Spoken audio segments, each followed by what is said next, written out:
Hello guys, அஸ்லாம் வலைக்கம். இன்றைக்கி டின்னர் விழா பார்க்கலாமா? டின்னர் என்னடா பண்ணான்னு யோசிக்கிறப்ப தான் லாஸ்ட் பீஃப் வாங்கினது உடம்புக்கு வந்துச்சு. சரி, ஓகே, இன்றைக்கி கேரளா ஸ்டைலில் புட்டும் பீஃப் ரோஸ்ட்டும் பண்ணிக்கலான்னு சொல்லிட்டு அதான் ரெடி பண்ணிட்டு இருந்தேன்.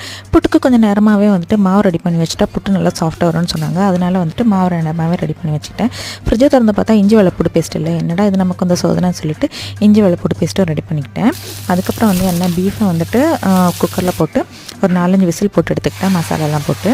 இனி உள்ளி வதக்கி இஞ்சி வெள்ளைப்பூடு பேஸ்ட் போட்டு நம்ம பாயில் பண்ணி வச்சுருக்க பீஃப் ரோஸ்ட்டையும் சைடில் வச்சாச்சு.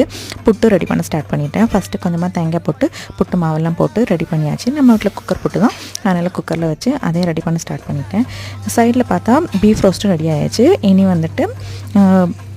கொத்தமல்லி போட்டு நம்மளோட பீஃப் ரோஸ்ட்டை இறக்கியாச்சு. ஃபைனலாக நம்மளோட புட்டு ரெடி ஆயாச்சு. மணக்க எல்லாமே பிளேட்டில் வச்சப்போ பார்க்க அவ்வளோ சூப்பராக இருந்துச்சு. எனக்கு கறியை பார்த்தாலே நல்லா டெம்டிங்காக இருந்துச்சு. நைட்டில் நல்லா திருப்தியாக சாப்பிட்டுட்டு படுத்து தூங்கியாச்சு.